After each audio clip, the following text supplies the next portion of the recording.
So now let us look at what an equivalence relation is.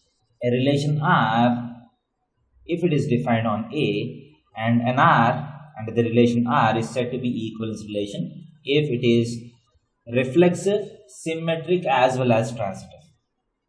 If it satisfies all the three conditions, then we say that it is an equivalence relation. Now, let us take a simple example and see how an equivalence relation looks like. So this time, let us not take any particular definition. So first, let us try to analyze how it looks like. So let us say that you have a relation R joining the set A to set A. So let us say that the set A is 1, 2, 3, 4, 5. And set A is again 1, 2, 3, 4, 5. So now let us say that this relation contains the elements 1, 2 and the elements 4, 5. So I say that this relation contains these elements. Now obviously this relation is neither, this is not reflexive, not symmetric, and this relation is transitive. Now I want to make this relation an equivalence relation. So the question is, how many extra connections that I need to make this relation an equivalence relation? So first, if that is the question, so how many more elements? So how many more connections?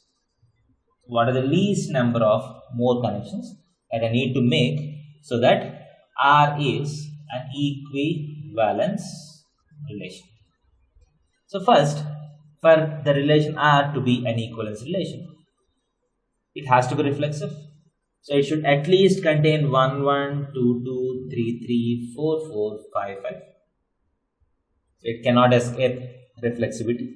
So it has to be reflexive. Now, as we have all these 5 arrows, it has become reflexive.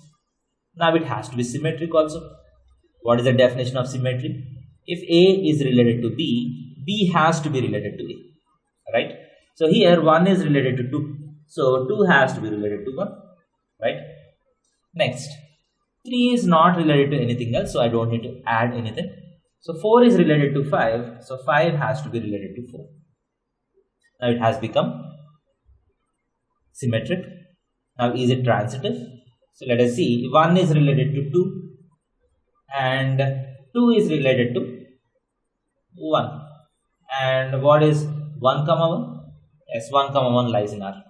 So if 1 is related to 2, 2 is not related to anything else, so you don't need to check others.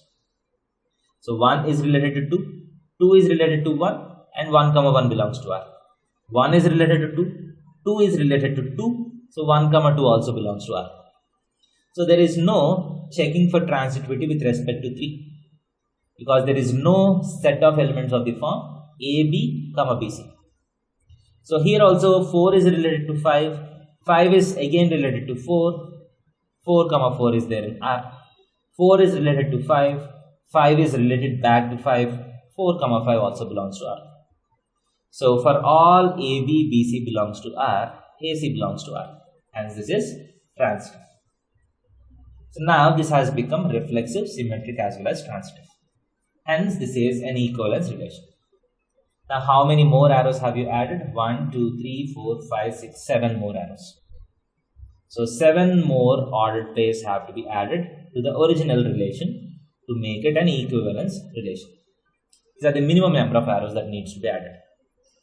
Now once you do this, what do you observe specifically about equivalence relation? So every equivalence relation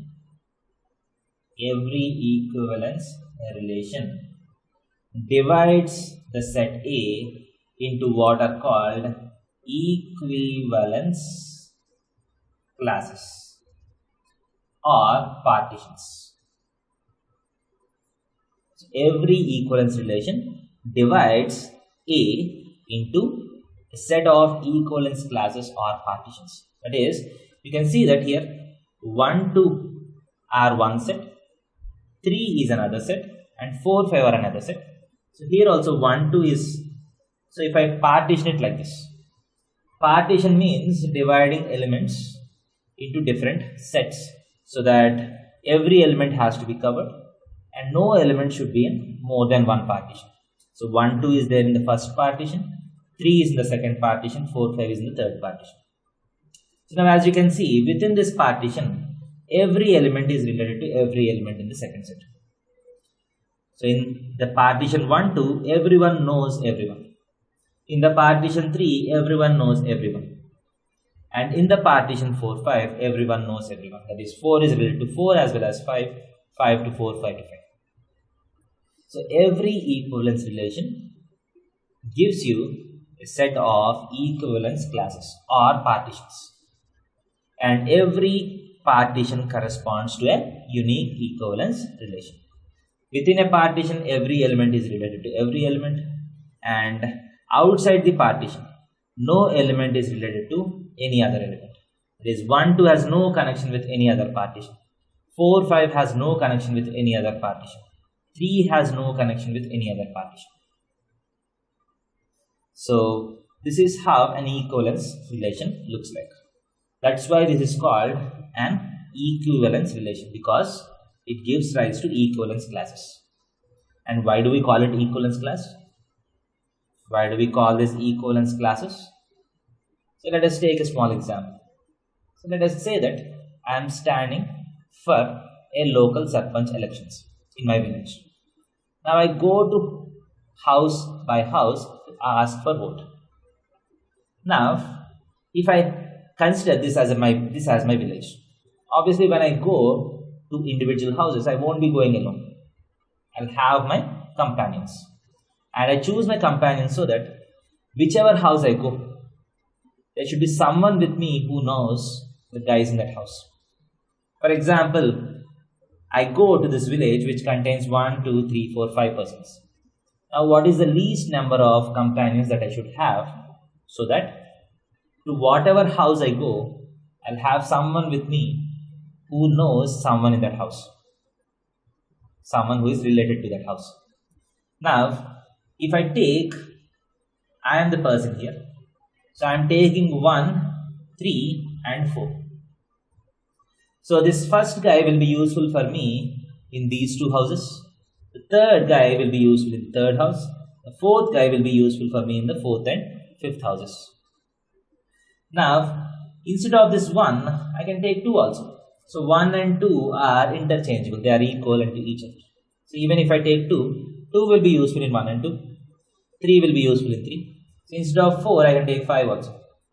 So 5 will be useful in 4 and 5. So with respect to me, 1 and 2 are equivalent companions for me. Either 1 or 2. Any one can be taken. 4 and 5 are equivalent for me. That's why they are called equivalent classes. So I hope you understand why these are called equivalent classes. That's how the name originated. So what you need to remember is every equivalence relation corresponds to a partition or corresponds to a set of equivalence classes. Now let us look further into this concept of equivalence class. So I denote equivalence class by this symbol square bracket containing an element.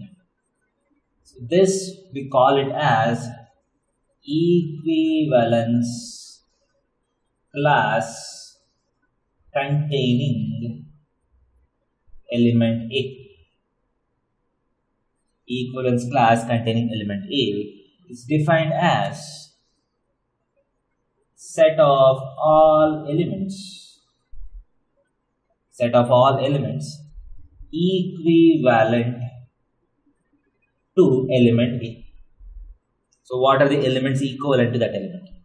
Or I can say it is the set of elements related to A. So this is the definition of equivalence class of A.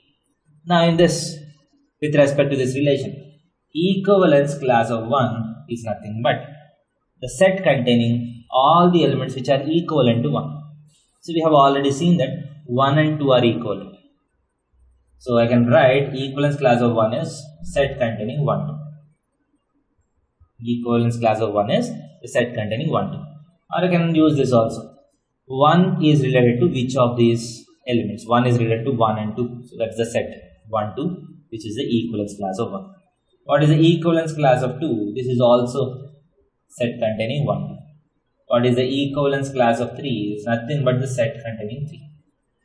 What is the equivalence class of 4? Set containing 3, 4. What is the equivalence class containing 5? Sorry, it says 4, 5. This is also 4, 5. So can you see that equivalence class of 1 is exactly same as equivalence class of 2? So if two elements are present in the same equivalence class, their corresponding equivalence class are same. And there will not be any intersection between two different equivalence classes. That is equivalence class of 1, intersection equivalence class of 3 is null set. So I hope you understand what an equivalence class is and how to denote the equivalence class. So equivalence relation is a very important type of relation which you need to keep in mind. So a relation which is reflexive, symmetric and transitive is an equivalence relation. Thank you.